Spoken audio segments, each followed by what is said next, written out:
first question is, why is it important for our people to know our history? Because they need to know where they came from. Yeah. Okay. Know where they came from and they back roots, the roots. Yeah. What message do you have for the young generation? If they study more their roots and history and stuff like that. Yeah. And, and keep it holy too, with God and stuff. Well, first of all, I'm with Riverside, all of us are none. We work on civic engagement and advocacy work within our community. I think it's very important for us to know our history because of colonization. If we don't understand where we come from, the history of it, we don't know about it, and we can't teach our next generation exactly the history and what took place.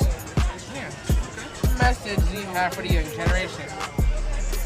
The message I have for the young generation is look into your history, look into colonization, so that way you could stay educated and you could think about new ways that we could increase community relations with each other, so that way we could work and eliminate some of those barriers that exist for our people. The first question is, why is it important for us to know our history? It's important for us to know our history because if we don't understand where we come from, we don't know how far we can go. Okay. In a nutshell. Next question is, what message do you have for the younger generation? What message do I have? Don't stop dreaming. Amplify your voices. Don't let anyone validate your feelings. You are important. Why is it important for us to learn our history? It's important because our ancestors died for us, and it's important to know where you came from and what's your background and your family. Like my family, for example, they are from Alabama. My great-grandparents was in the war. You know, they died. You know, and I'm 29. My baby, he's about to be 3, so I'm teaching him too. You know, it's important. Yeah. What message do you have for the younger generation? Just stick together instead of fighting each other and tearing each other down. Why is it important for our people to know our history? It's important for our people to know our history so we don't fall back in the place that we used to be. So we understand our worth as human beings. And so that history tends to repeat itself, so it's good to know our history and our culture because we don't want stuff to repeat that's already happened. And we've already come so far with fighting for what we believe in and what we need, so. To understand your worth as a human being and that you're equal to all the other races out there. Don't let people treat you like a joke because people tend to treat black people like a joke. So, like she said, know your worth and don't let people treat you like a joke.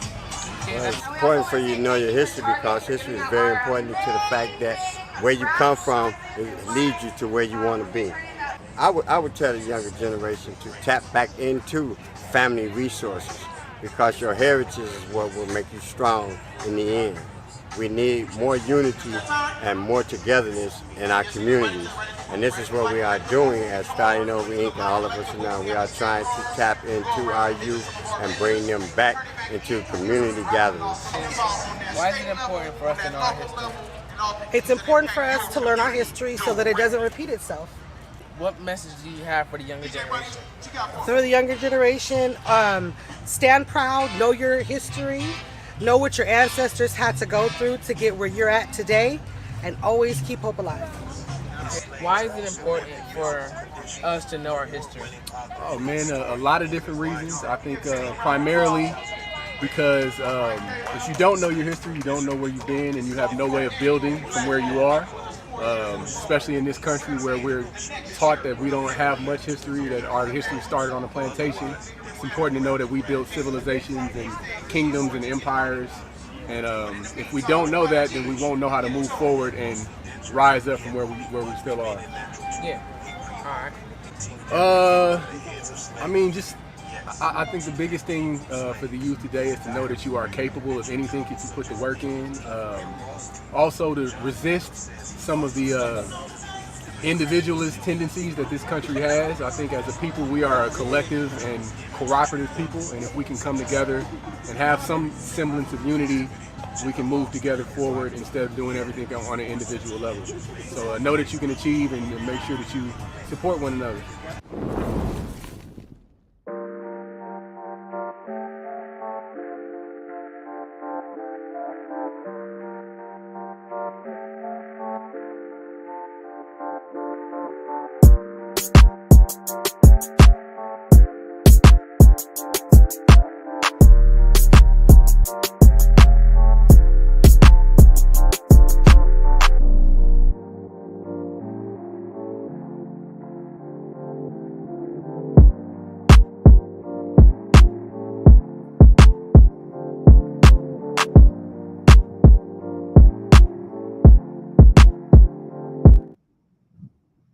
Hey, what's good with y'all, man? It's the Thawahgabar in the house for Black Authentic Truth.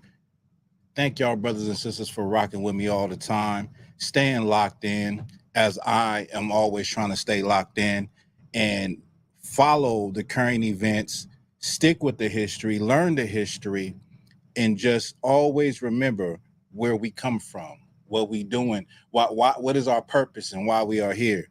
Listen, man, it's been a long weekend for me. And first of all, I just want to say I know that I'm going live late. So usually I try to go a little earlier, but it's just been so many things happening, so many things I've been having to do. Uh, both of my cars had issues, so I'm the type of person that I'm a DIY type of person. So, I had to get to it. And of course, out here in Southern California, it is a heat wave. It is crazy right now out in Southern California. It is crazy right now as far as the heat. And the crazy thing is, I ain't even been to the beach since the summer started. That's crazy. And I've been thinking about the beach. But anyway, man, how is everyone doing? How is your Sunday going? How is your Sunday evening? If you're on the East Coast, it's 8 p.m. So you're probably getting ready for get ready for work tomorrow, handle business tomorrow, Monday morning. But how was your Sunday? My Sunday was great. It was good. Even though I still had to handle some business and work on the car. And what else I do? I did a lot of things. In 1 week, y'all, I redid the bathroom. I put a starter in the car, painted walls, and showed my oldest son how to safely and properly change oil on any vehicle. That consisted of the last couple of days. That's why I said in 1 week, the last couple of days, that's everything. And go to work and do class. I do class in the ISUPK on Wednesday nights. You should tap in on Hollywood Israelites if you want a biblical perspective, a historical perspective. I bring out a lot of history and all of that. But yeah, that's what's been going on with me. But I just want to know how y'all been doing. What is your Sunday? What is your weekend like? Because mine has been hell. It's been straight up hell. And the funny part is that what's not funny is it's crazy that I peeped this. The last time, which was like last summer, that I was working on a vehicle. I was working on a vehicle, and I forgot that I'm older now. I thought I was still young. So I'm working on a vehicle in the summertime, in the sun. I have everything. I got my hat that covers my neck. I got my bandana that catches the sweat. I got bottles and bottles of water. And I'm drinking water. I'm working on the vehicle. By the time I get done, it's like my hands is cramping up. My legs is cramping up. My stomach is cramping up. I didn't realize, y'all, I was getting dehydrated. I didn't even know. And in my mind, I'm thinking like I'm throwing back these bottles of water. I'm hydrated. That's not it. You need those electrolytes. So I learned from that time that if I'm going to be out and I have to do something in the elements when it's warm weather, 90, 100 degrees and up, excuse me, I'm going to get some electrolytes. So I'm gonna get me some drinks. And I ain't no shame in my game. Like I get that body armor drink. What is it called? Body armor? What? I got some right here. Body armor. And I get Pedialyte to like replenish, because your body can't replenish those electrolytes fast enough. And so I had to learn the hard way that water just can't do it by itself. Water can't do it fast enough. And I'm a sweater. I'm a person that once I start to concentrate and work on things and get tools, I be dripping.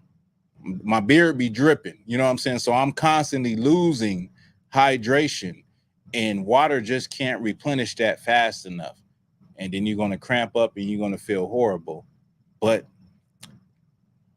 thanks from that learning example, I got the hydration that I needed, and I was able to do what I had to do.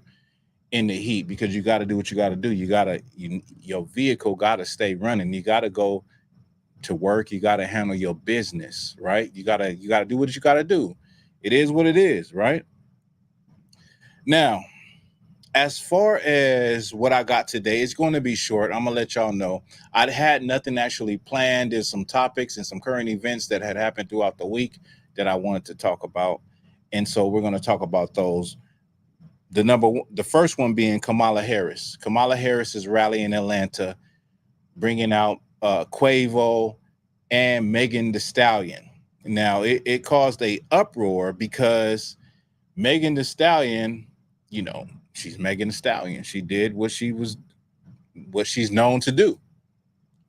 She did what everyone knows she's known to do, and she came out and in Megan Thee Stallion style, and at one point she twerked. Now, I was going to have the video, but it's hard to even find the video. You know why? Because it's in a let me go back to me. I couldn't even find the video. There is a video, a full video, right? But it's edited. So the part where she's actually twerking, a lot of people took that out. A lot of the news outlets, they took that out. You couldn't find that part. You know why? Because it's inappropriate. It's inappropriate. You know what I'm saying? It's not appropriate for the occasion.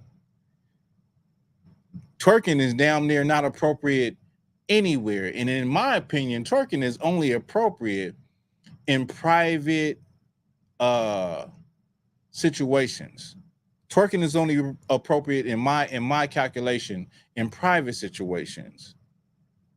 You don't want everybody to know that you're hot in the ASS. And when you twerking in public, when you doing that's the first thing that comes to not just men's mind, but women's mind also. You know what I'm saying? A lot of women will look at a woman twerking like, that's disgraceful. I don't have the, you know, the mindset or the heart to do what she's doing. So Megan Thee Stallion twerked at this rally for Kamala Harris, voting rally. And she said the first, after she had her performance, Megan Thee Stallion said, she spoke about Kamala Harris being the possible first woman president and first Black woman president. And we all know that Kamala Harris is not actually Black. And in the beginning, she was saying that she was East Indian, then she switched it up to Black. You see, because you need that following of the people that's at the bottom. And so you cater to them. And so you eat collard greens on camera. You eat fried chicken on camera. You eat watermelon on camera. You double Dutch. I don't know. What's Black, y'all? Tell me what some of the some of y'all tell me. Give me. I see some people in here. Give me some of the things that you do in order to cater to Black people. What are some of those stereotypical things that you can do? Some of those things that can make Black people feel comfortable with you, that you can do for them to feel like, okay, she's the one. Or Barack Obama got that handshake, was good with it. He said he shoots some hoop. Barack Obama wasn't Black either. But there's some things that you can do that can connect with the urban centers, with Black people, and make them feel like you one of us. But she brought out Kamala Harris.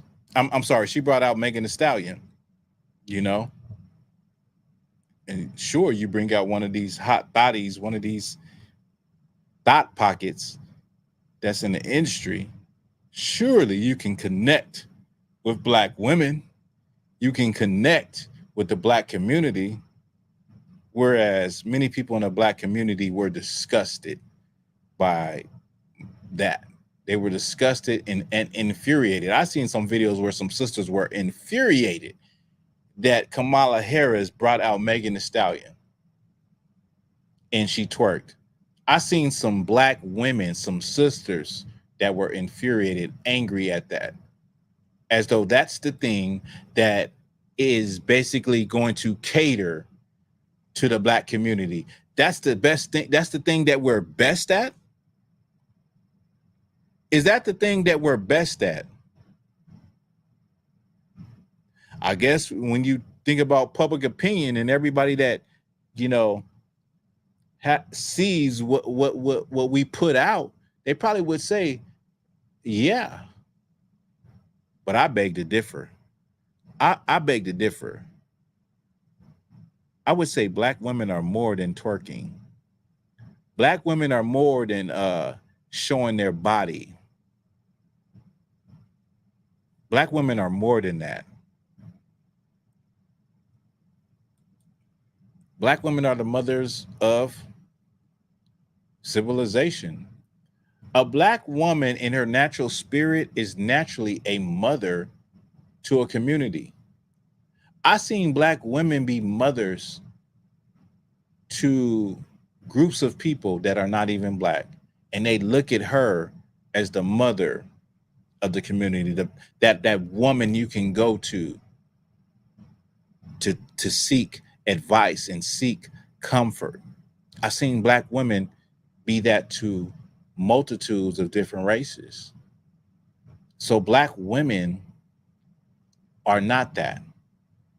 But social media make you believe that black women are just twerking. Black women are, you know, that side pose that the women do to show their body.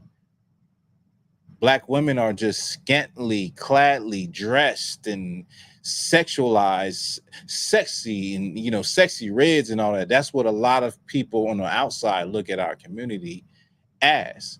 And so you can't be surprised that Kamala Harris thought, well, what her team thought, well, it's a good idea that we get Megan Thee Stallion to come to the rally and, you know, perform. Megan Thee Stallion, let's get her. You see, the time is past for the Lauryn Hills. Ain't no more Lauryn Hills or, you know, India Aries and all of that. Like, you know, classy women that are modest, that are really excellent at their craft and music and performing. That time is past. Now the time is past now the time has come for the ratchetness. And they think that's what we want to see. Kamala Harris thought that's what the black community, her team, I ain't going to just say her, it's a team behind all of these people. The team said, let's get Megan Thee Stallion. And it's no, in my opinion, would have been no different from them getting, I believe they got, the Republicans got, what's the girl name that was married to Kanye West, the bald-headed girl? She's not even black. Her father is white. I can't remember her name right now. Y'all know who I'm talking about with the blonde hair. Bald-headed, though. They got her to speak at the Republican convention. And then I think they got Cardi B, like probably last year or the year before also. So in order to get black people, all they do is get entertainers.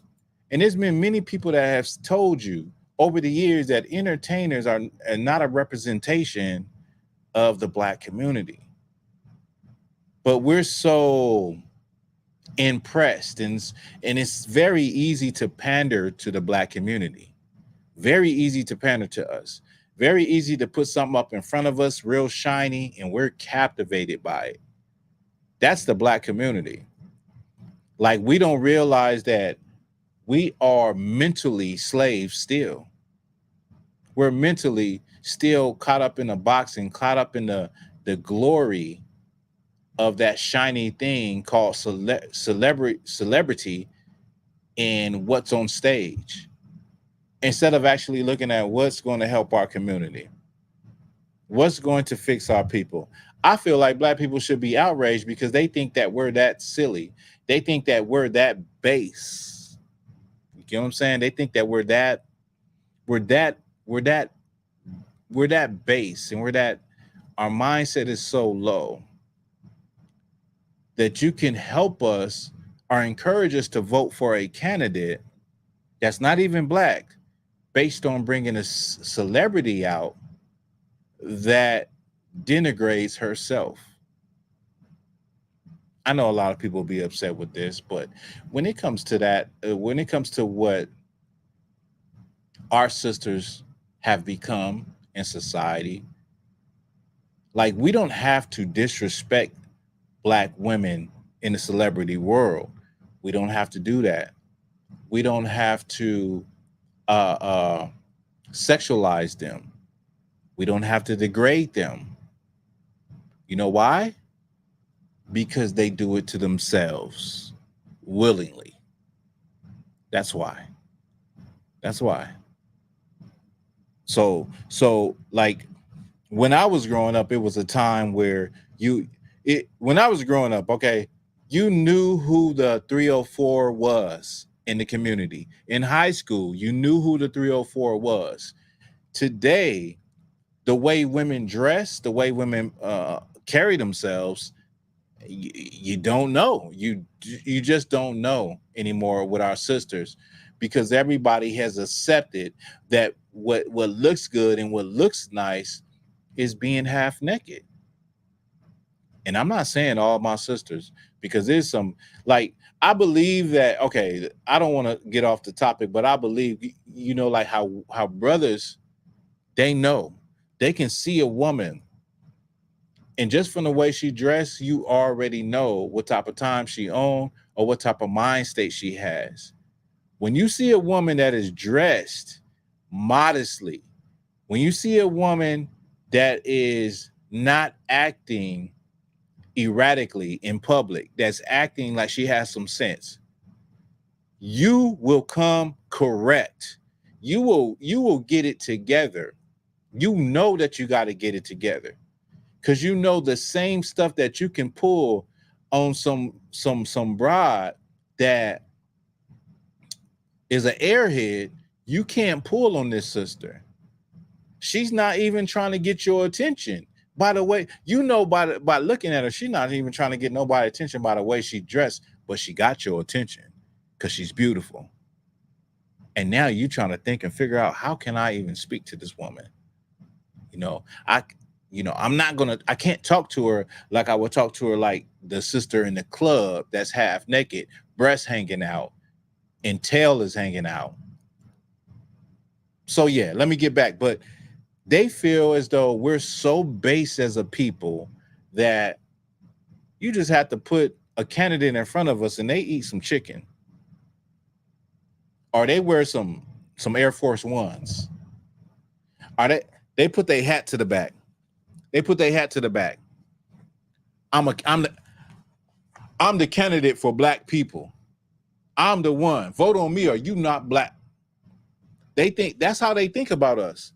They think like we are a really base people. Like they feel like we're just pawns on the chess table. We're just pawns in the game.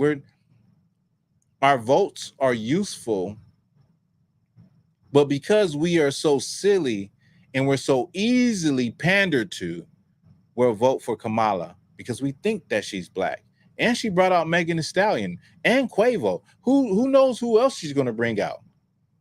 Don't let her bring out Busta Rhymes and somebody else, then it's over. That's how you can get the black community. You just pander to them. You just pander to them and you give them the things that they want and that they want to see. That damn rally looked like the BET Awards. Excuse me. It looked like the BET Awards.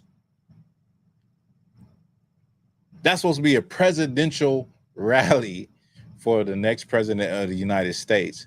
And not that I care. Y'all know I don't care. I'm Black Authentic Truth. I'm a Hebrew Israelite. You know I don't give a damn.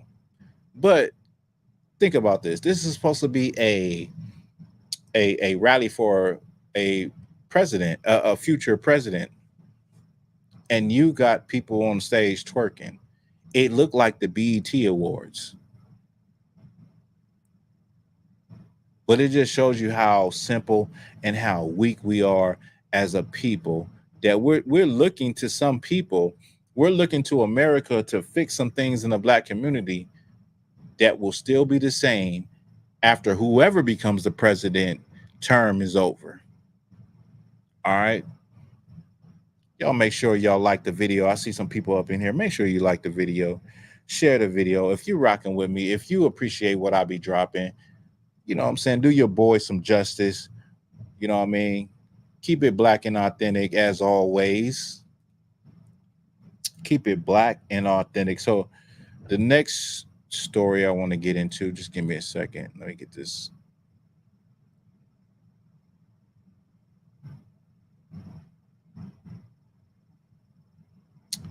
Let me see.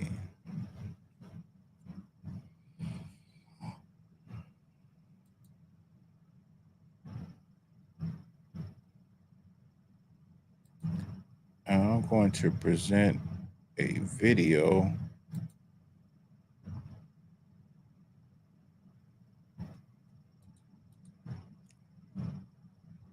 People y'all can bring y'all life.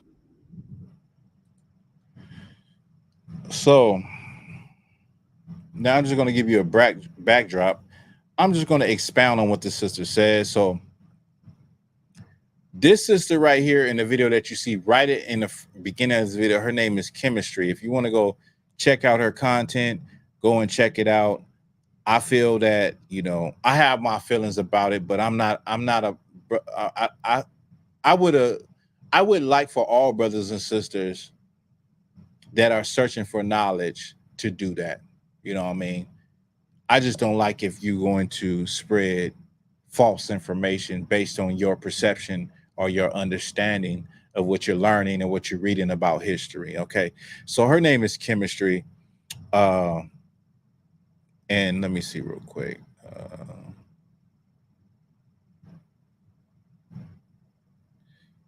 And let me just say this real quick before I go back into that. Like, I think I said this on another video, right? I think I said this on another live or a video I did, that Kamala Harris is not black. There's a lot of confusion with Kamala Harris being black or not. And it's because people are saying that her father is Jamaican. Okay. Her father, his nationality is Jamaican. It's like if a Chinese person came from China and they came to America, the way we think of nationality today, they would be an American, even though you can tell physically, you can look at them and say they're from China. They're still American because they're on the soil. Same with her father. Her father's dad was a white man, and his dad was a white man, not Jamaican. You come from the seed of your father. That's who you are. You understand? Black people got it mixed up because we think like how Caucasian people think. We think like, oh, my father is this, my mother is this, I'm mixed. No, you are what your father is. That's who you are. Bob Marley's father was a Scottish white man. Bob Marley, I don't care how much you feel like Bob Marley was black, you can feel that way. I don't feel that way. I don't understand it that way. His father was a white man. And so that's who he was. You are what your father is. And Kamala Harris for a long time said she was East Indian. So she even denied what her father is, which is a white man. And she went with what her mother was, East Indian. And so black people are like, oh, she's black, blah, blah, blah. Her father is Jamaican. Her father just lived on the land. And he'll say out his own mouth. There's a video with Judge Joe Brown where he's explaining that he personally know Kamala Harris's father, met him before, right? And he says it. His father is white. And so it's the same game that was played with Barack Obama. Barack Obama is a person of color. Kamala Harris is a person of color. Yeah, they got some melanation in their skin. Hooray, hooray. They got some melanation in their skin. Okay. But are they you though? Did they grow up like you? Did their forefathers come through the transatlantic slave trade? Did they go through Jim Crow? Did their forefathers go through Jim Crow? Did they go through the oppression? Did they have to suffer through that? Do they even understand your life or the way you think? It's no different from a Caucasian person or an Asian person or an Arab person when you really think about it. Even though you may be a person of color, you cannot understand me. You cannot understand me as a black man. I can't be with a Asian woman, a East Indian woman, an African woman. I can't be with them because they don't even understand. They don't even understand my struggle. They can't, realize what I'm going through. They can't connect with me on that level, and vice versa. I couldn't connect with them either. And it's not a bad thing. It's just that we're two different people. We got two different spirits about us. It's just not going to work. It just doesn't mesh. Now, do people come together and interracially date and marry? Yes, of course. Yeah, that's true. That happens. But on a general level of all people, you are what your father is. That is your heritage. That's everything. You know what I'm saying? That's how, in ancient times, that's how they recorded the lines of succession through the father. Even in ancient Egypt, where all you Negroes love to say we Egyptians, and we are not. Even in ancient Egypt, they recorded the pharaohs. Bloom, bloom, bloom, bloom.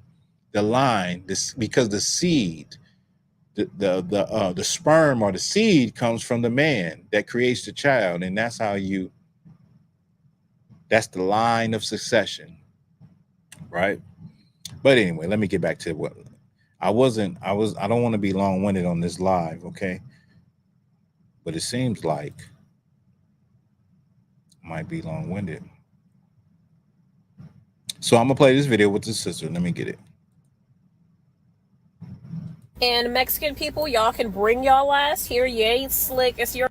Good morning. I'm gonna keep my team brief because y'all already know when Bonnet Boss check in. And Mexican people, y'all can bring y'all ass here. You ain't slick. It's your. Good morning. I'm gonna keep my team brief because y'all already know when Bonnet Boss check in, somebody's getting checked. So just watch that video after being. Now, this sister name is Bonnet Bosch, who is responding to the sister that was basically saying that Mexicans enslaved black people, or she says Africans. And after this, if I can remember, I'm gonna get to why I don't like that term Africans, okay? And tagged, and we're gonna keep this real brief because this is common sense. I mean, if you know, you know, okay? Mexico is one of the few places who gave enslaved black Africans a place to retreat to and to build a better life. Mexicans did not own slaves. What you mean to say is the Spaniards did, because the Spaniards also went to colonize Mexico. You cannot say all Mexicans, they're talking about they need to bring their ass here. Let me tell you something, sweetie. You got a long way to go. This seems to me like maybe you had one negative interaction with one Mexican, and now you want to use history to support your claims and back it up as to why you don't like Mexicans. And I just want to stop real quick. And when I first heard what the sister said, because I did go to her page, I felt like what this sister said is that she's got Mexicans confused with Spaniards, with Europeans, white people, who enslaved everyone when they came to the Yucatan Peninsula. When they came to the Yucatan Peninsula, they went through it like a wildfire and enslaved and destroyed the Mayans and the Aztecs, okay? Later on in the history, you have a brother named Gaspar Yanga that was a slave that came from Gabon in West Africa, and he escaped and he connected with the indigenous Mexicans of Veracruz. And together they fought against the Spanish conquistadors and armies. And they were so good that they got to the point where the Spanish crown just sent messengers to make a deal with them. Okay, and I'll give some more history on that. But initially, I feel like the sister is mixed up with who is who. There's a difference between the white Europeans and the indigenous Aztecs and Mayans, the Mexicans. There's a difference between that. But I think the difference gets misconstrued in the Black community. Okay. You have a lot to learn, sweetie. Even to this day, there are lots and lots and lots of free Black Americans going to Mexico to create a different life, as their ancestors did. So if Mexico is this treacherous place, like you try to claim it is, then I'm pretty sure somebody would have spoken about that.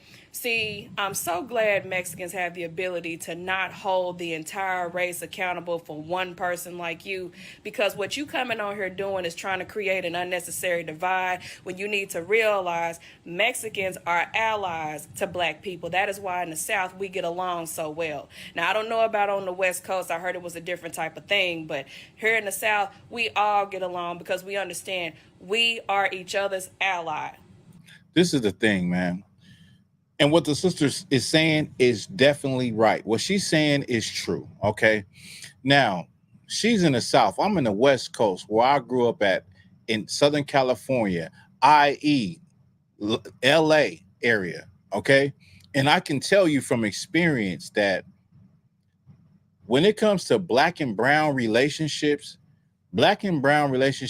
have always been good. In my personal experience, I've been treated with more hospitality by Mexicans than I have by Black people. Now, the element of Black people not getting along with Mexican people not liking Black people, and vice versa, from my experience, that element comes from the streets. When you get into the street world, into gang banging, that's where I seen, the racism at. In the prison system, that's where you see the racism at. But without those two elements, Black and brown get along just fine. Now, like she said, maybe the sister had a personal bad experience with a Mexican person, and she's just using that to go in. I've had bad experiences with Mexicans. I've had a gun pulled on me.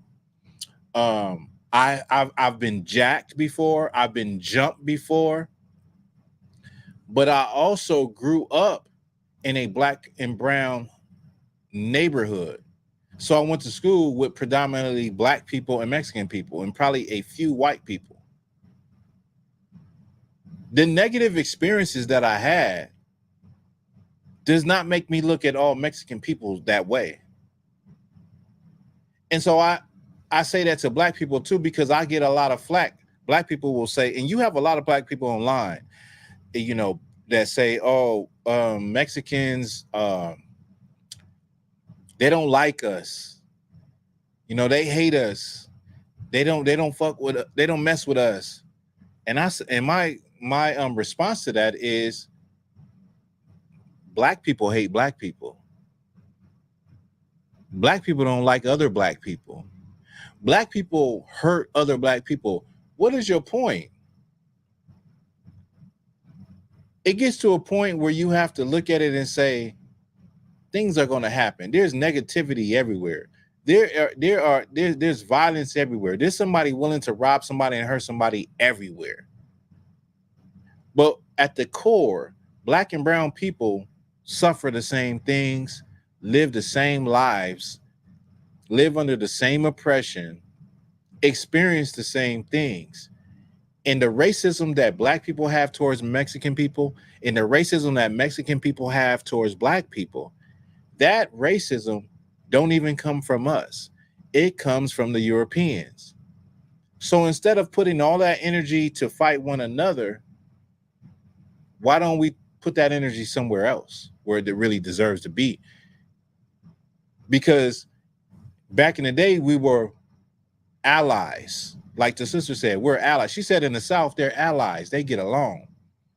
And to a certain extent, black people in the West Coast get along too. Black people and Mexican people get along too. They get along too. Let me put the before I leave, let me put this in here. I'm gonna put this in here if anybody want to come up and say anything, you know. Put the link in the chat.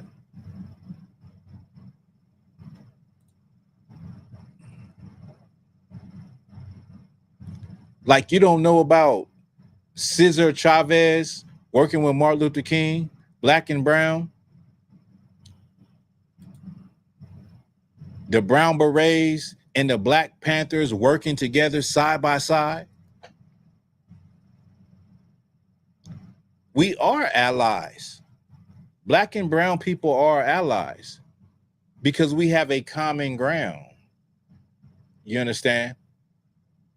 And so that takes me to the part where I've heard people say, and you see this a lot in the talks right now in the politics as far as the migrant crisis. They're talking a lot about the migrant crisis as far as people from Mexico, El Salvador going to New York, being given money, being given food stamps, and being taken care of and draining the resources of, let me get this real quick, draining the resources of the government of those municipalities, Chicago, Los Angeles, and saying that these resources that these migrants, these brown people are getting is it's taken from black people. Nigga, please. Black people have been asking for reparations for 400 years. And you mean to tell me now that some migrants is coming here, oh, they getting black people's cut? Like, stop it. But that's the angle that they pushing. That's the angle that they pushing. And another thing is this. I've heard people say this. I've heard black people say this. First, Caucasian people, now black people, they're taking our resources and our jobs. They're taking our resources and our jobs. Like they're taking, let me get this real quick for y'all. I know y'all heard this. How many of y'all have heard this before about Mexican people, that they're taking black people's jobs? Now they're using that as an attack point. The Republicans are using this to black voters to say, look at what the Democrats are doing. They done brought all these Mexicans into your communities and they're taking your resources. They're taking this. They're taking your jobs. The jobs that you could have got, they getting.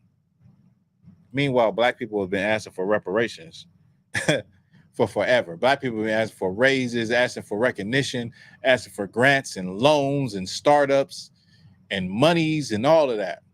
Now, all of a sudden, the money has been there, but somebody else is taking it. Let me get this real quick. I got a video for y'all to bring this home.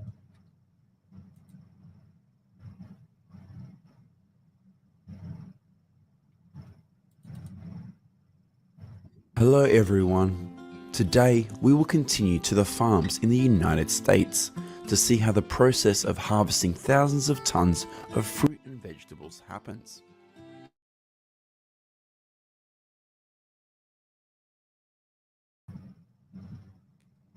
Let me see. How can I put this together? I might have to switch it. Let me see if I can switch it.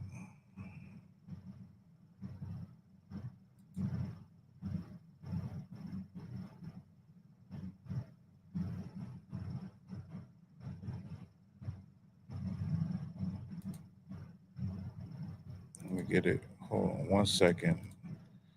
Let me just switch this real quick, y'all.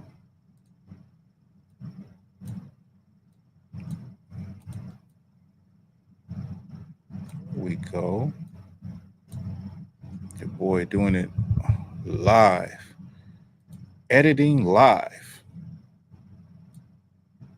Get this layout together.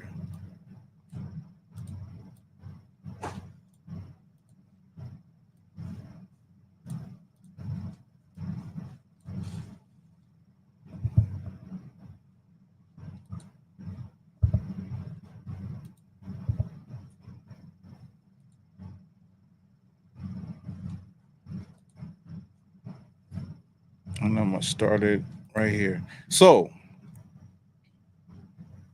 when you talk about they're taking our jobs as black people, or the Republicans say they're taking our jobs, and remember, this is how they play us. This is how they play us like a game. And black people are looking at that, like saying, yeah, Mexicans are taking our job. What black person is going to do this work? I don't see no niggas. I don't see no black people volunteering to do this work. I don't see any Caucasian people, white people volunteering to do this work. Let me move it. Who's going to do this work? And I'm not saying that Mexicans deserve to be doing this work. The point I'm making is that they're hard workers. They're the hardest workers on the planet. But now the government is trying, the Republicans is trying to twist it and say, look, black people, these people are taking your jobs. They're coming, they're bringing them in here. They're spending money on them. They're giving them EBT cards. They're giving them cash aid, and they're taking what's supposed to be yours. America is supposed to be ours. All of America is supposed to be ours. The Native American Indian is supposed to own America down there. We're supposed to have our cut, and the Mexicans supposed to have their cut. If you really want it to be like honest and righteous and give back to the people that actually, like in a real justice of law, in a real righteous world, like everything that we stand on and sit on in America actually belongs to the Native Indians and the black people and the brown people and the Mexicans. Like if the descendants of slave owners, murderers, and rapists were to say, we want to be righteous and we want to make things right, they would give it all back. And then what? It'll all be in our hands, to be honest with you. I'm just being real with you. That's just how the law goes. That's just how things is. But tell me what black people are going to do that. What black, raise your hands. Raise your hands, shout, scream. Tell me you want a job and tell me who's going to do that. I seen a video with a white man that decided he wanted to go out there, and I think it was in Florida.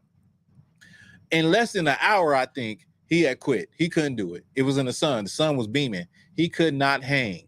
He quit. But I don't see no brothers doing it. When I go outside, guess who's cutting all the grass in the gardeners? It's Mexican people. When I look up on the rooftop, guess who's putting all the tile together and doing it like a damn machinery, doing it so quick with manpower? It's Mexicans. That's who's doing the work. That's doing the work. And I'm sorry for all these brothers that FBA and all these blackity black groups that try to separate themselves from Mexicans. Mexicans are my brothers.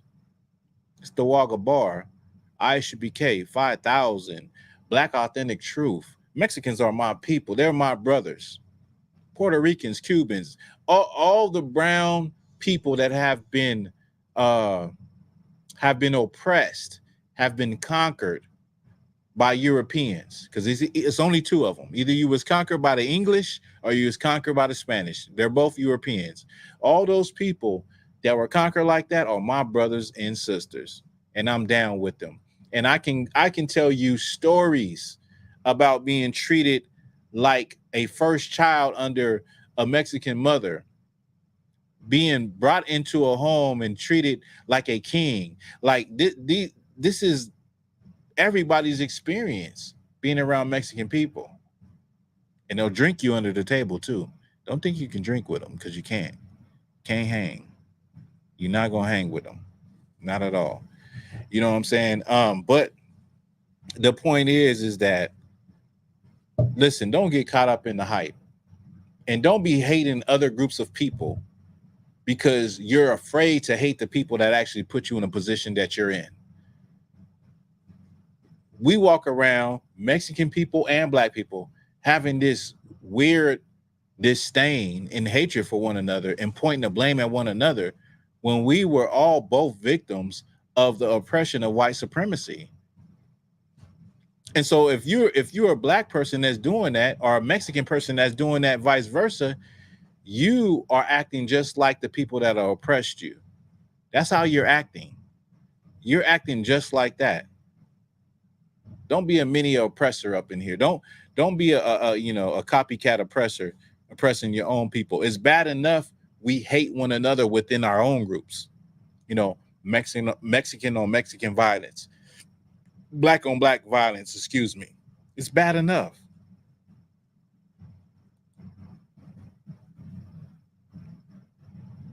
Let me drop this. Drop this one. I got one more video for y'all. One more video, and then we up out of here. Let me get it. Like I said, man, I ain't been able to really rock how I've been wanting to rock, have that time on my hands. I'm definitely going to get back to regular scheduled programming and rock it out. You know what I'm saying? We're going to do it black and authentic all the time. Pay close attention to this. George Washington, slave owner and racist.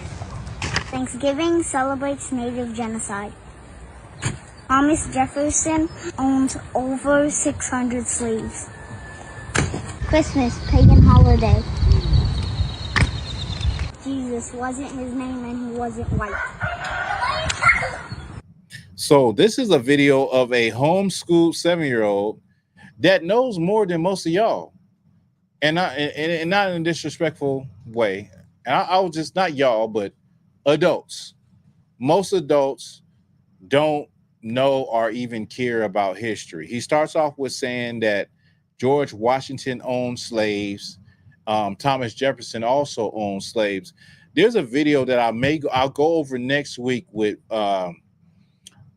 General Muhammad, where he actually basically gets a video. He takes a video where he's at, I believe it was Thomas Jefferson's old house. They turned it into a museum. At this house, you can literally see the house, and you can see the underground area under the house where the slaves stayed. You can literally see that, and it's heartbreaking to see it, and him just to break down what's what in this house that has now been turned into a museum. George Washington, I did a video on Black Authentic Truth. George Washington actually, not only did he own slaves, but his teeth were so bad that he used not just horse teeth, but his slaves' teeth in his mouth. So they made a whole grill for George Washington made out of slave teeth and horse teeth. That's documented. That's real life history. You understand? But this boy goes on to say, George Washington, then he talks about the Native American Indians. That was a genocide. Thanksgiving is about genocide. And time again, every year I say this, and you hear black people say, well, I do it because, I'm getting together with my family, or it brings us all together and closer. And, I don't do it because of that. You can't change what the meaning actually was just because you think in your head that that's not why you do it. It just don't make no sense. It's like if somebody was to eat, if they was to have a meal, and let's just say Caucasian people was to have a meal to celebrate slavery or during that time, and it's about that, but they're saying, well, we don't do it because of that. We do it because, it brings our family together. You would feel horrible. You would want to protest. You would want to fight back. You would want to get the holiday taken down. Well, that's the same thing with Native American Indians. He goes on to say that Jesus was not a white man. He was black, right? He was not a white man. This is not really Jesus. And these are some things that most adults today can't even deal with and conceptualize in their head, can't accept it, because what they have been told since a child is what their reality is and what their truth is, and never opened a book, never researched, never questioned anything. But this boy knows more than most adults. And that's how you should teach your children. Let me play it one more time. Lincoln, slave owner and rapist. Thanksgiving celebrates Native genocide. Thomas Jefferson owns over 600 slaves. Christmas, pagan holiday. Oh, wait. Jesus wasn't his name and he wasn't white. Jesus wasn't his name and he wasn't white. He said Christmas, a pagan holiday. A lot of the slaves, the descendants of slaves, cannot get rid of Christmas, cannot let that go. Y'all know y'all can't let that go. I challenge a brother or sister. We're getting close to that time. I challenge a brother and sister to do their research, find out that it is not Christ's birthday, that it is a meaningless holiday, and to let it go. See if you can let Christmas go. And let's just do a start. Let's just start real small. Well, it's probably big for a lot of y'all. Of course, I think that's the biggest holiday for America. So I ain't celebrating no holidays in like 12 years. So, you know, I feel I live a totally different life from people in the world. Totally different. You know what I mean? I'm still tapped in, but when it comes to these holidays, the number one thing is that I do what God says to do. And all of these holidays are based on something that goes back to either Satanism or paganism. All of them. Then even if you're a black person and you said that, oh, I'm African, they don't even go back to Africa. They come from Europe. So you're doing something that you're showing me that you follow your oppressor and you follow your slave master. That's what you're showing me when you say when you realize you're doing them, but you realize, you know, they don't even come from, if I am quote unquote African, I'm gonna get to that too. If I am quote unquote African, well, Africans didn't celebrate this. If I am somebody from Africa, they didn't celebrate this. If I am from America, Native Indians before the white people got here, they didn't celebrate this stuff. You got Native Indians today. On those days, they make posts like F Columbus, F Thanksgiving. Like, they still feel the pain and the soreness from what happened to their people.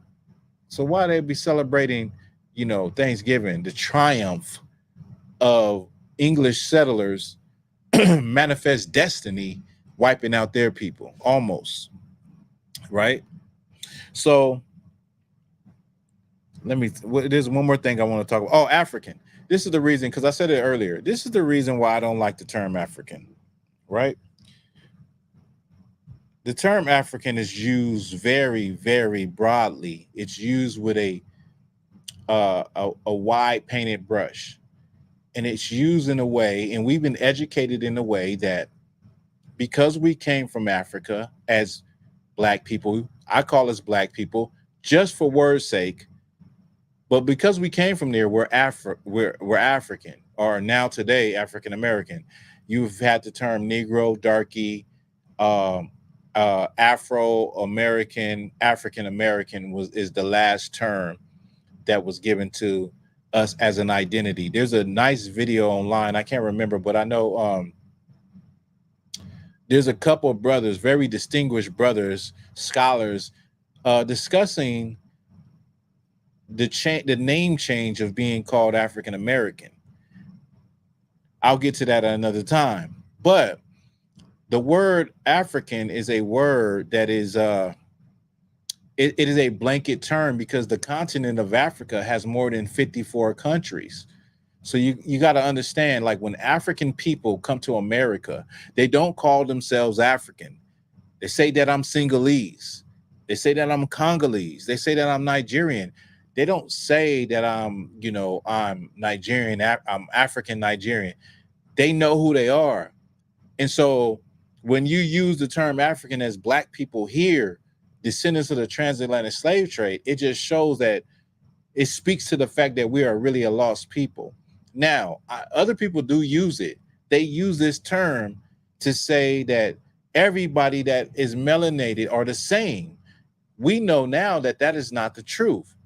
We know that people in Eritrea, Ethiopia, Sudan don't identify as the same as people in the west of Africa. Nigeria, Sinhalese, they say we're not the same as them.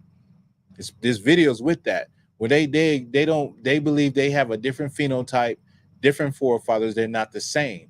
You can look at these people and say they're not, and tell they're not the same. But when it comes to Black Americans, we believe like we're the same as everybody that's dark skinned. And to me, there's nothing more further from the truth. At one point in time in the history of the earth, everybody was dark skinned. Everybody was Black. And everybody was different nationality. They were different nations. And so when you look at the walls of ancient Egypt is the place where everybody says you have white people, Arab people that claim Egypt. You have Black Americans that claim Egypt, and everybody looks at Egypt as that great civilization. It's written in biblical times that it was that city. It was that great civilization, but it was also prophesied that one day it would fall. But nevertheless, everybody looks at ancient Egypt as the pinnacle of Black society. When you look at the walls of ancient Egypt and you look at the battles of Ramesses and you look at the different battles of the different pharaohs, you see that their enemies were different dark races, not the same. What does that tell you? There was never no global Pan-Africanism. There never was no, we are all the world, Black unified front. And when we use the term African, I just reject that term because it like I said, it's a continent. And in modern times, it's used how it's used. It's used how it's used, right? So it's like this. I can look at an East Indian. I see East Indians that are darker than me. I know they not me. A lot of times I can tell a Nigerian, I can tell an African person. A lot of times I can, but sometimes you can't. The reason being is that Negro blood is mixed with Hamite blood. Black people or Negroes are mixed with Africans in West Africa. We mixed a lot with them. So in the West, in them zones, as far as West Africa, the Ivory Coast, what is it? The Congo, those areas going up and down West Africa, you'll see people that resemble the same skin color, the same phenotype as Black Americans. That's where we came from. So I agree that there are some mixture there. Of course it is. But I don't agree with the fact that that you just blanket term all of us and say we're African. I don't agree with that. I don't agree with that at all. I don't even understand how people can't see it. Like, it's funny to me because Black people, especially Black people, can see that we can see the difference in us between Africans, and you hear Black people complain a lot about it on the sly, like quietly, like, yeah, they don't like us. Yeah, they don't mess with us when they come over. They don't do this. That's a spiritual thing. That's spiritual. Why it happens like that. It's also spiritual why we reach out more than they do, and we try to make that connection from America and say Pan-Africanism. These are our brothers. This is the motherland. I want to go back to my roots. I want to return to Ghana. I want that. I want to be back over there. The reason we do that is spiritual. And you know why? It's because we're God's chosen people. We're the lost sheep of Israel. We're the one people that don't have an identity on the planet Earth. We're the people that go with the identity that our oppressors gave us. There's no other people on the earth like us. They have roots going back to ancient times, but our roots were cut off when we got here. When we got to the shores of the West Indies, of Trinidad, of Jamaica, of Haiti, of America, when we got over here, those things were cut off, and we lost that part of us. Even though it wasn't a great amount, there's still a lot of history, and that speaks to the virtual. I want to do a virtual presentation, a lecture, proving that Black people that came in the transatlantic slave trade, whether you went to the West Indies or you came to the Americas, you are Israelites. but I want to do it without actually using the Bible, which will be very interesting for some. I'm sure. That's what I'm going to do. So I'm getting it prepared. Look for it in about 2 or 3 weeks. I'm definitely going to get that in order. And yeah, so that's why I don't like the term African, because it's a blanket term. Now, there was a brother. I'm trying to bring it back to my mind. There was a brother. He was Arab. What was his name? Let me get it real quick. I probably can find it real quick for y'all. Y'all just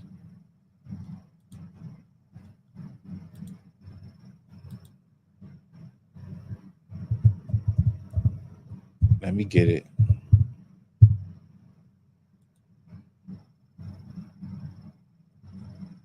So it was Leo Africanus. Okay. His original name was Muhammad. I'm sorry. His original name was Al Hassan, son of Muhammad. Okay. So this Arab who was dark-skinned was traveling through the Barbary Coast. This is the area above Africa where Morocco is it's a very short distance over the water. It gets real small. It's called the Straits of Gibraltar. And you can go from Africa to Grenada to Spain. They're traveling through the Barbary Coast, and pirates capture his boat, and they're going to put everybody into slavery. But this Arab, he had traveled Africa and was writing down a diary about the things he experienced and the things he saw. The pirates realized that he was very smart, and he was somebody that needed to, be taken to the Pope. I believe it was the Pope in Rome. Anyway, when he gets in Rome, they give him a new name, Leo Africanus. They give him he was an Arab, but they gave him the name Leo Africanus. Leo, the African. Let me say it again. The point what I'm trying to make is that it's a blanket term. That word African applies to all kind of people. You can't just put us in a box as black people or black Americans. And one more thing before I go. A lot of people be trying to hit me with that blackity black rap, like, oh, you're using the word black. Black is a color in a crayon box. You can't be, we're really the original people from there, blah, blah, blah. Are you saying black Americans? Well, the word America really means the original people, copper color people. So people try to correct me and get major specific. Listen, I only say these words because these are the terms that we're all familiar with. That's why I say black people. I don't look at it. I know, like, if I was to say what I want to say, people wouldn't even get it. I would say we're Israelites. We're God's chosen people. That's me. But some people will say, oh, no, there ain't no such thing as black. I say black because the same reason I say black is the same reason I say white. White people are not actually white, like a piece of paper. White people are pink, like a derivative of red. So no one checks me when I say white people. No one checks me when I say brown people, because people like these people, these are terms that people use. And if you wanted to change up the lingo, people wouldn't know what you was talking about. For so long, we know that black is the word that people use. For so long, we know that white is like black people are not black like the color of a tire. We know this. But when you say black, you're talking about black people in America. No one is talking about Africans. They're not talking about anybody else. They're talking about black people in America. When you say white, who we talking about, even though white people are not actually the color of white. So y'all got to stop with all that overcorrecting, auto-correcting, trying to be so deep. So deep. It's not that deep. You know what I'm saying? Let's crack through that and let's crack through the surface, and let's get to the real deep stuff on another level. You know what I mean? But it ain't that deep. But anyway, man, thank y'all for rocking with me, man. Let me see.